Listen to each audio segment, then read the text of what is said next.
Un mes después del devastador incendio en Yuanmingyuan, el mayordomo principal de la Casa Imperial, Ming Xiang, fue a evaluar los daños en el antiguo Palacio de Verano. Señaló que todos los salones en la isla Paz en las 9 regiones habían sido destruidos, al igual que numerosos salones en la torre Luz Celestial reflejada en las aguas del lago y en el Salón de la Honestidad y la Justicia. Los bandidos locales habían robado lo que los británicos y franceses habían dejado en Yuanmingyuan después del 7 de octubre. Los palacios en la Isla de las Hadas, junto en la Cámara del Pensamiento Cauto y el Salón del Estudio de las Grullas Doble Corona, a pesar de que habían escapado de las llamas del incendio, también fueron saqueados. Ming Xiang informó a la corte imperial: todas las decoraciones, trabajos en madera, oro y plata fueron robados durante los saqueos. Son incontables las pérdidas materiales en el incendio. 4 de los 6 almacenes que contenían plata fueron saqueados y los otros 2 fueron incendiados. Se perdieron muchos objetos valiosos y monedas valoradas en 22.000 taeles de plata. Entonces, ¿quiénes fueron estos bandidos que se atrevieron a robar el jardín imperial de la corte Qian?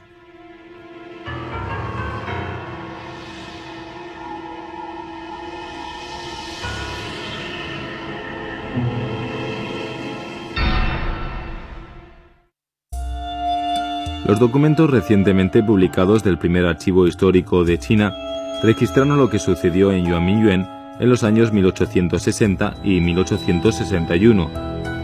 Allí detallaron los resultados de una investigación conjunta llevada a cabo por la Casa Imperial y la Secretaría Imperial.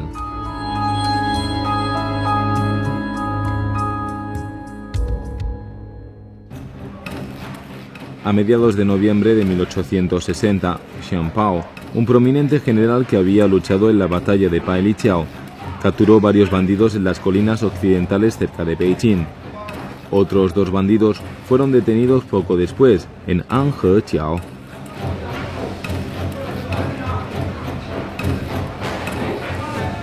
Entre los tesoros recuperados por Xian Bao se encontraban las cartas escritas por el emperador, otros documentos y objetos de jade, aproximadamente 200 artículos en total.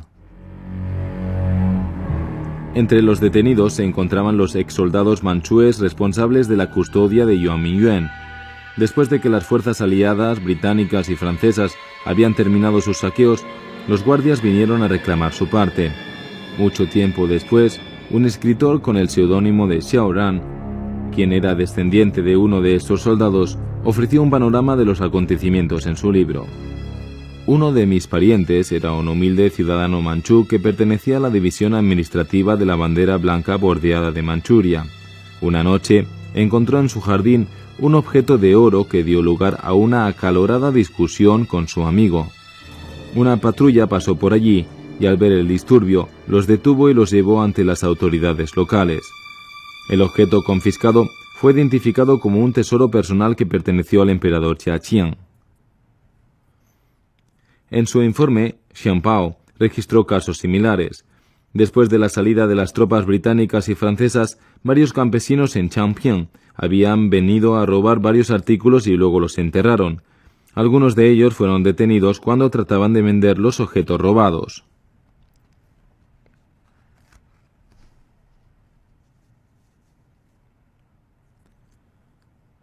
Los ladrones de poca monta cribaban las cenizas producto del incendio, en busca de cualquier objeto que podría haber sido pasado por alto por las tropas aliadas. Xiao Ran afirmó que las personas que vivían cerca de Yuanmingyuan estaban convencidos de que los tesoros escondidos estaban esparcidos por todo el área. Por lo tanto, ellos cribaban las cenizas y el suelo, y fueron conocidos como los ladrones cribadores.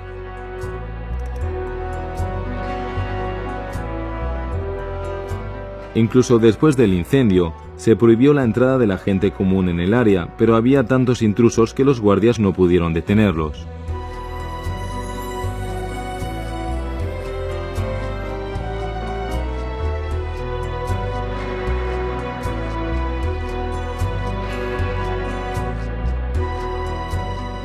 La expresión popular en ese momento era: hágase rico rápidamente excavando y cribando.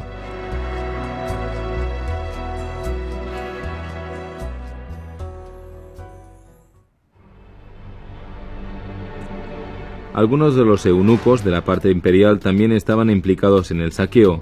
Un eunuco de nombre Yue Chenggao fue capturado en el contrabando de objetos robados.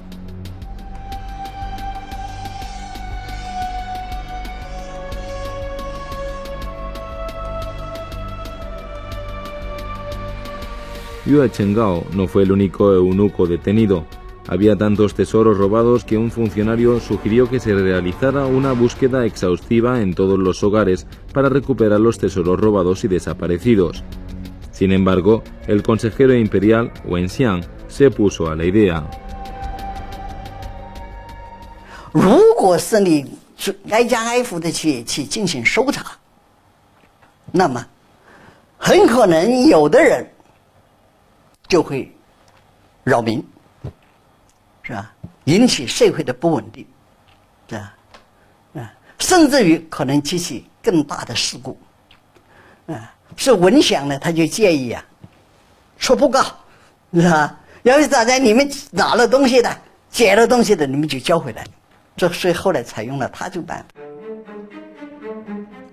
Xian Bao fue asignado para dirigir esta operación.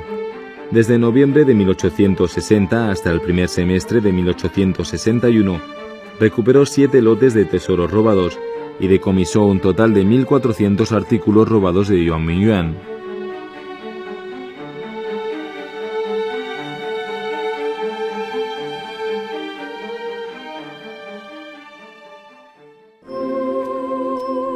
El 1 de noviembre de 1861, el recién coronado emperador Tongji, junto con las emperatrices regentes, escoltó al emperador Xianfeng desde Rehe de regreso a la ciudad prohibida en Beijing. Para la emperatriz viuda Cixi, las pérdidas sufridas durante los saqueos e incendio en Yuan Mingyuan resultaron ser un golpe particularmente duro. Fue allí donde ella dio a luz al único hijo del emperador. Ahora, sin poder disfrutar nuevamente de la belleza del paisaje con agua y montañas que rodeaba el antiguo palacio de verano, consideró Beijing como una ciudad apagada. En la primavera de 1873, que era el 12º año de su reinado, el emperador Tongji comenzó a gobernar por derecho propio. En una muestra de piedad filial a su madre Cixi y faltando 3 años para que la emperatriz cumpliera sus 40 años de edad, dio órdenes el 17 de noviembre para la reconstrucción de Yuan Mingyuan. Y así, Ming Xiang, el mayordomo principal de la casa imperial, vino a investigar y evaluar los daños ocurridos en Yuan Mingyuan. Llegó a la conclusión de que los 13 famosos lugares de gran interés escénicos, 12 de ellos localizados en la parte norte del jardín, se mantenían lo suficientemente intactos para ser utilizables.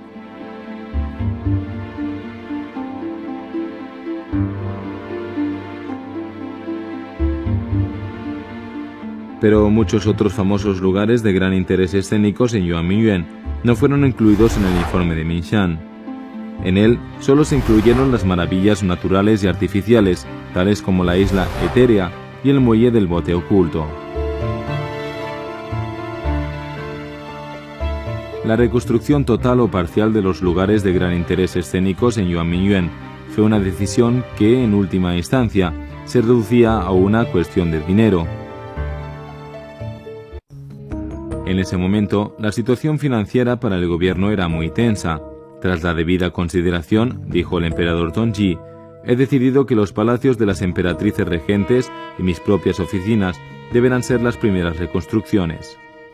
Sin embargo, se sabía claramente que no había suficiente dinero para el proyecto y algunos ministros se opusieron abiertamente.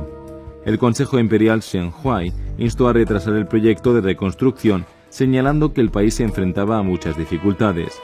Sin embargo, el emperador se disgustó ante la sugerencia de Shen Huai y lo reprendió severamente. Y así, el 7 de diciembre de 1873 se inició el proyecto. La reconstrucción de los lugares escénicos fue una copia de la forma en que fueron diseñados durante el reinado del emperador Tao Kuang, con la excepción de Qi Chuangyuan, o Jardín de la Primavera Floreciente, el cual fue especialmente diseñado para la emperatriz viuda Cixi. En primer lugar, era necesario crear un modelo antes de iniciar el proyecto de reconstrucción. Esta práctica fue conocida como Tangyan y el diseño y la creación del modelo tuvieron un costo de 5.800 taeles de plata. Todo requería previamente la aprobación de la emperatriz viuda Cixi, en especial el diseño de Qin Chuanyuan, lugar donde se encontraban sus habitaciones privadas. En el antiguo Yuanmingyuan, su jardín privado fue conocido como el cielo y la tierra, una familia armoniosa en primavera. Cixi incluso se tomó la molestia de seleccionar los diseños decorativos de sus aleros interiores.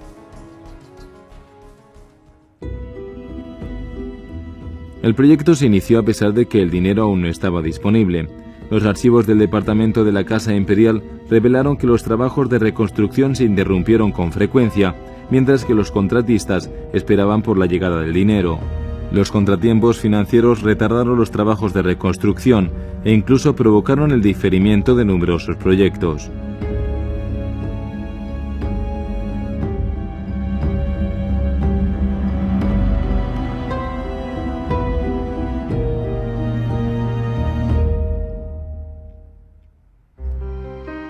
Todos los presupuestos dispuestos para los proyectos de ingeniería imperial provenían del departamento de la familia imperial. A partir del 10º año del reinado del emperador Tongji, el departamento recibió 600.000 taeles de plata cada año.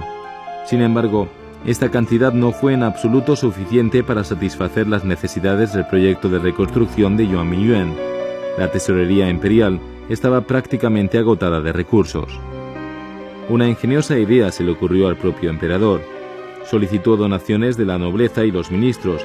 El príncipe Kong, el tío del emperador, donó 20.000 taeles de plata. Gracias a su bondadosa donación, muchas otras destacadas figuras siguieron su ejemplo. Pronto se hizo disponible 230.000 taeles de plata. Las donaciones abundaron al principio, pero luego, después de 6 meses, se redujeron progresivamente hasta que finalmente cesaron las donaciones. Solo se reunieron 455.000 taeles de plata a través de las donaciones, una cifra muy alejada de los 20 millones de taeles de plata que se necesitaban para la reconstrucción de Yuanmingyuan.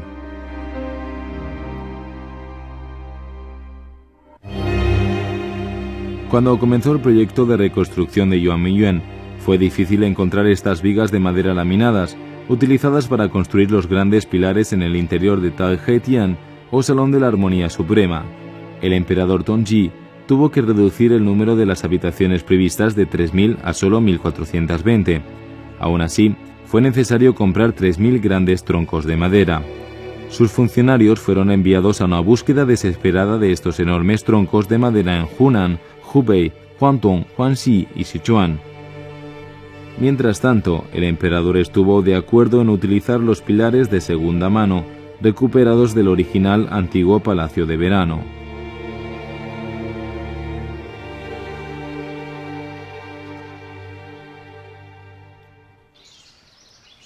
Los bosques de madera dura en el país habían sido diezmados durante la anterior dinastía Ming para la reconstrucción de la ciudad prohibida. Incluso cuando se encontraba la madera adecuada, su transporte fue un gran desafío. Los cursos de agua navegables eran la única opción, pero se necesitaban 2 o 3 años para que los troncos de madera llegaran a Beijing a lo largo del río Yangtze y del Gran Canal.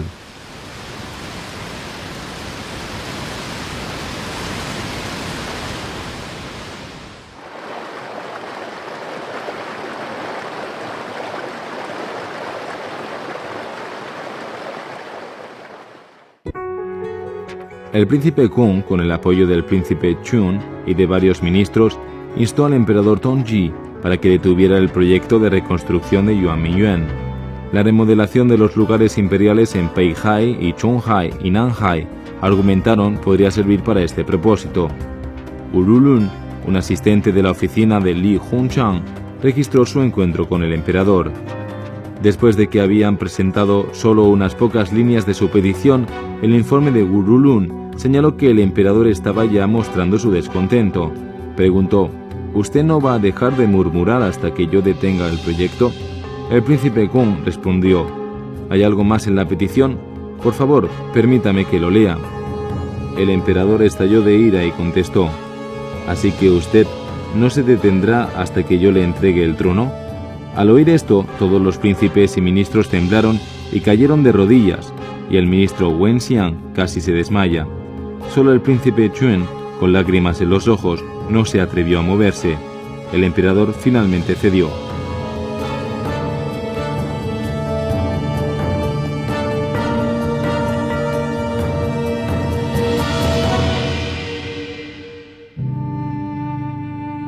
Habiendo acordado dar por terminado el proyecto, el emperador enojado resolvió desestimar al príncipe Kong. Al oír esto, las dos emperatrices regentes se acercaron a él. El emperador se puso de rodillas delante de ellas. Las dos mujeres lloraban mientras permanecían sentadas. Ambas dijeron: sin la devoción del príncipe Kong durante los últimos 10 años, hoy no estaríamos aquí. El emperador fue persuadido para que revocara su sanción al príncipe Kong. También ordenó que se suspendiera el proyecto de reconstrucción de Yuan Mingyuan hasta que mejorase la situación económica.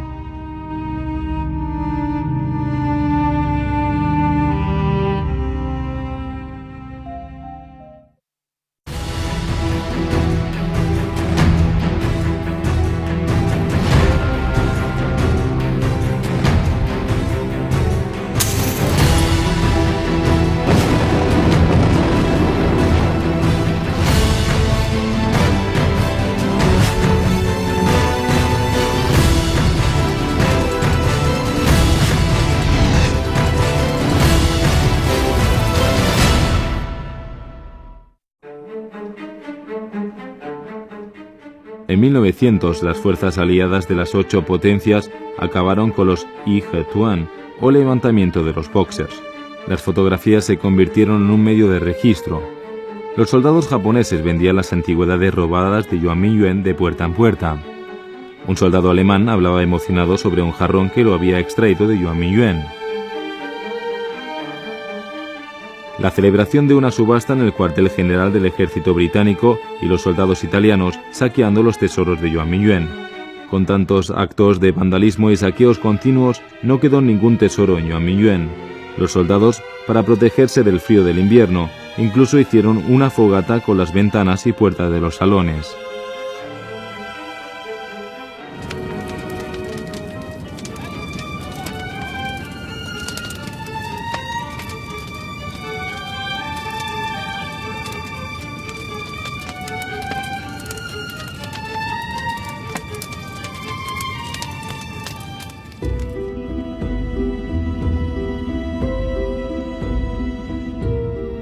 Los soldados chinos estacionados en el área también aprovecharon al máximo la oportunidad. Extrajeron las partes más valiosas de los edificios, talaron todos los árboles en los alrededores de Yuan Mingyuan y estos se extinguieron. Incluso arrancaron la madera de las estructuras restantes, incluyendo los puentes. El único edificio que sobrevivió fue Haiyue Haichin, que se localizaba en medio de una isla, y fue difícil llegar a este lugar porque todos los barcos habían sido destruidos. Las tropas se entregaron a un implacable saqueo y robaron a sus anchas, y los soldados manchúes, que pertenecían a las divisiones administrativas de las banderas blanca y amarilla de Manchuria, vinieron a reclamar su parte. Todos los objetos que podían ser trasladados, incluso los muebles más engorrosos, desaparecieron en 3 días. Los soldados, ladrones y bandidos derribaron hasta el último pilar de madera y los transportaron con grandes cuerdas. Después de un par de semanas, cuando ya habían saqueado todos los tesoros en Yuan Mingyuan, centraron su atención en los escasos pinos restantes y árboles de cedro. En muy poco tiempo, esta maravilla arquitectónica hecha por el hombre quedó totalmente devastada y se asemejaba a una zona de guerra.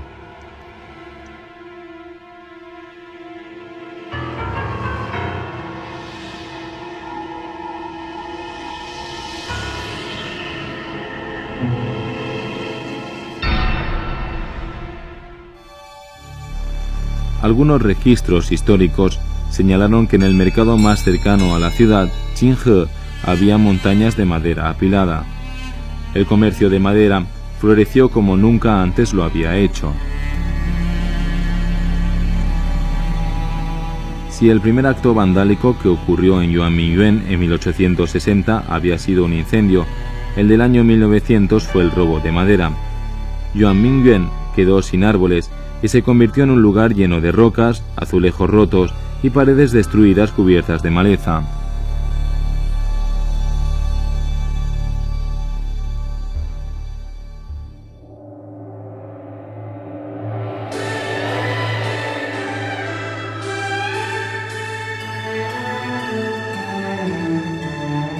La dinastía Qing llegó a su fin con la revolución de 1911. Con el último emperador Hu Yi destronado, se concluyó los 267 años de dominio del imperio Qing. Sin embargo, Yuan Mingyuan quedó en manos de la familia imperial. A continuación ocurrió el tercer acto vandálico en Yuan Mingyuan. Con todos sus edificios destruidos y árboles talados y robados, la atención se centró en las piedras talladas, azulejos y ladrillos. Este daño fue conocido como el robo de las piedras.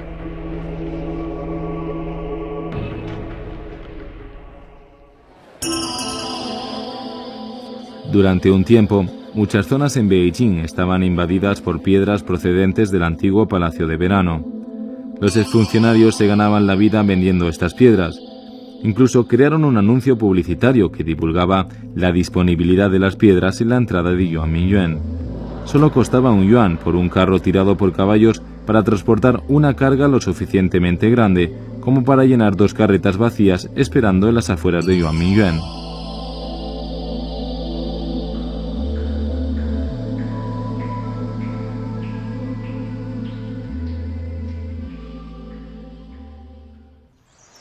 Wang Huaiqing, comandante de la guarnición de Beijing en 1920, eliminó algunos escalones de piedra en Yuan Mingyuan. Utilizó estas piedras para la construcción de su jardín privado Taiyuan y no le costó ni un centavo. El señor de la Guerra del Noreste, Chang Zuolin, se llevó todos los mármoles que pudo encontrar en Yuan Mingyuan y los envió a Liaoning para construir su tumba. El Hospital de Unión de Institutos Médicos de Beijing, Beijing Xiehe Yiyuan, fue construido en 1917, utilizando muchas piedras de Yuan Mingyuan. La rocalla en el interior del parque Chongshan también fue construida con piedras de Yuan Mingyuan, al igual que un qilin de mármol, un animal legendario o unicornio chino, cuyo cuerpo se asemeja a un león, y un pez construido con piedras que actualmente se encuentran en el campus de la Universidad de Beijing. Una columna ornamental, erigida en el sitio de la antigua Biblioteca Nacional, perteneció al Salón de la Benevolencia, uno de los 40 lugares de gran interés escénico en Yuan Mingyuan.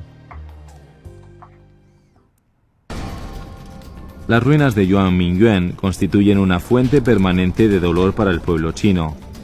El erudito chino norteamericano Wang Runzu comentó: los chinos modernos no consideran las ruinas de Yuan Mingyuan como un castigo exclusivo para el emperador manchú. Ellos estaban sorprendidos de que los occidentales habían actuado en contra de una norma que ellos mismos habían establecido: no tomar la propiedad privada de cualquier civil o jefe de estado en una guerra. Para los chinos, la gran devastación de este magnífico jardín representa una pérdida de una parte de su patrimonio arquitectónico e histórico. Ellos tienen suficientes motivos para sentirse tristes.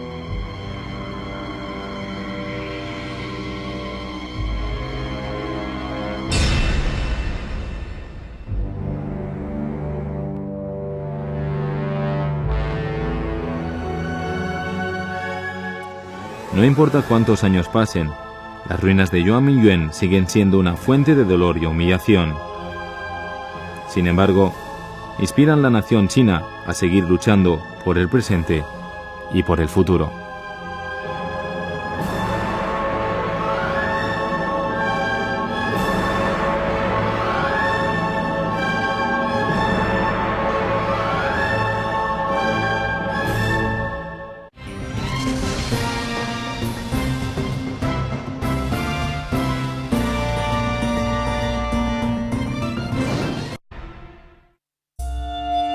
Los documentos recientemente publicados del primer archivo histórico de China registraron lo que sucedió en Yuan Mingyuan en los años 1860 y 1861. Allí detallaron los resultados de una investigación conjunta llevada a cabo por la Casa Imperial y la Secretaría Imperial.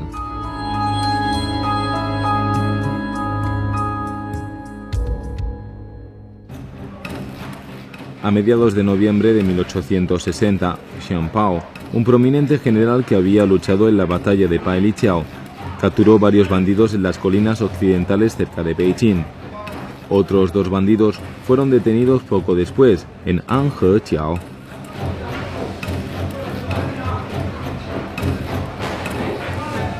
Entre los tesoros recuperados por Xian Bao se encontraban las cartas escritas por el emperador, otros documentos y objetos de jade, aproximadamente 200 artículos en total. Entre los detenidos se encontraban los exsoldados manchúes responsables de la custodia de Yuan Mingyuan. Después de que las fuerzas aliadas, británicas y francesas habían terminado sus saqueos, los guardias vinieron a reclamar su parte. Mucho tiempo después, un escritor con el seudónimo de Xiao Ran, quien era descendiente de uno de estos soldados, ofreció un panorama de los acontecimientos en su libro. Uno de mis parientes era un humilde ciudadano manchú que pertenecía a la división administrativa de la bandera blanca bordeada de Manchuria. Una noche, encontró en su jardín un objeto de oro que dio lugar a una acalorada discusión con su amigo.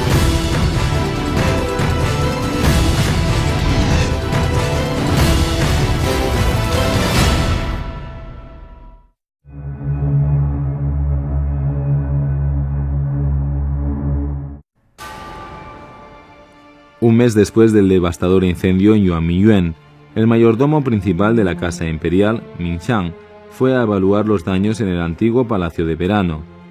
Señaló que todos los salones en la isla Paz en las 9 regiones habían sido destruidos, al igual que numerosos salones en la torre Luz Celestial reflejada en las aguas del lago y en el Salón de la Honestidad y la Justicia.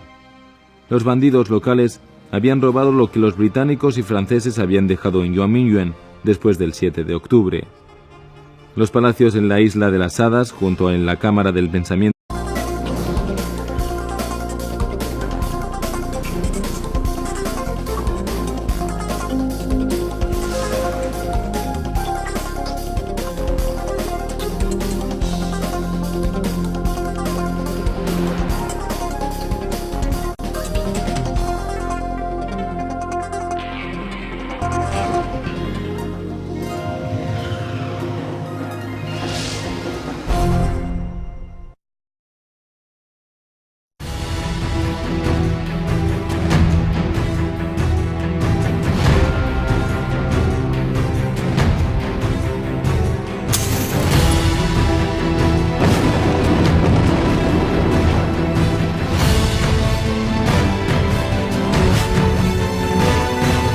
Cauto y el Salón del Estudio de las Grullas Doble Corona, a pesar de que habían escapado de las llamas del incendio, también fueron saqueados. Ming Xiang informó a la corte imperial: todas las decoraciones, trabajos en madera, oro y plata fueron robados durante los saqueos. Son incontables las pérdidas materiales en el incendio. 4 de los 6 almacenes que contenían plata fueron saqueados y los otros 2 fueron incendiados. Se perdieron muchos objetos valiosos y monedas valoradas en 22.000 taeles de plata. Entonces, ¿quiénes fueron estos bandidos que se atrevieron a robar el jardín imperial de la corte Qian?